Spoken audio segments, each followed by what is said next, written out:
നേർച്ച വിടൂല, എഴുത്തുകാരന് കൊടുത്താൽ നേർച്ച വിടൂല, മുതലാളിക്ക് കൊടുത്താൽ നേർച്ച വിടൂല, എഞ്ചിനീയറിന് കൊടുത്താൽ നേർച്ച വിടൂല. നേർച്ച വിടണമെങ്കിൽ ദുനിയാവിനെ തൊലാക്കല്യ മനുഷ്യന് കൊടുക്കണം. കാരണം അവനാണ് ബുദ്ധിയുള്ള. എന്തേ? അതാണ് തിരിച്ചറിവ്, അതാണ് തിരിച്ചറിവ്. ഈ സാധനം ഒന്നിനും പറ്റൂല, എന്നാ പോക്കറ്റിലും കയ്യിലൊക്കെ വന്നോട്ടെ, കൽബ് കയറായിരുന്നാ മതി. പോക്കറ്റിലും കയ്യിലൊക്കെ വേണം. ദുനിയാവിനെ പ്രേമിക്കാൻ തന്നെ പൈസ ഉണ്ടാക്കാതിരിക്കാൻ അതിന്റെ മാനയില്ലട്ടോ. അങ്ങനെ നമ്മൾ സാധാരണ പറയാറുണ്ടല്ലോ, കല്യാണം കഴിച്ചില് ഭാര്യനേറ്റ് ഇങ്ങനെ നടക്കുമ്പോഴും സ്നേഹിക്കുമ്പോഴും ഒന്നും ആൾക്കാരൊന്നും പറയില്ല. പക്ഷെ ഭാര്യയ്ക്ക് വേണ്ടിയിട്ട് നിസ്കാരം ഒഴിവാക്കുക, കുടുംബത്തിന്റെ ഇടയിൽ ഭിന്നിപ്പുണ്ടാക്കുക, അങ്ങനെയാണ് നമ്മൾ പറയും ഓനൊരു പെങ്കൂസനാണ്.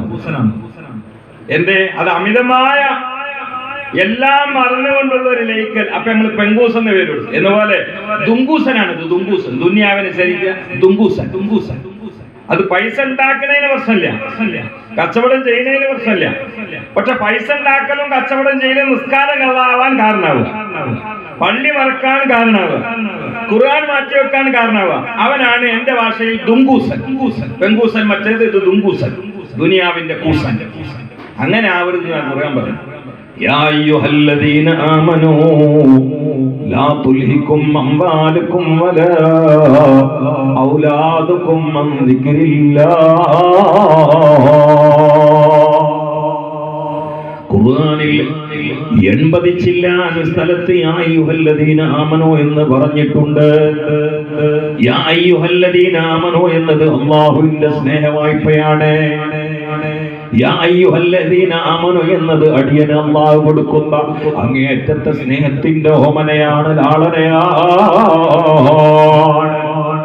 അങ്ങനെ അയ്യുഹല്ലദീന ആമനൂ എന്ന് പറഞ്ഞുകൊണ്ട് ഖുർആൻ പറയുകയാണ്, ലാ തുൽഹികും അംവാലുകും വലാ ഔലാദുകും അൻ ദിക്രില്ലാഹ്. അല്ലാഹുവിലേക്ക് അടുക്കുന്ന എന്തെല്ലാം കാര്യങ്ങളുണ്ടോ അതാ ദിക്ർ എന്ന് പറഞ്ഞാൽ മായസാബു ഖൈലുഹു, പറഞ്ഞാൽ കൂലി കിട്ടുന്ന മുഴുവൻ ദിക്റാണ്.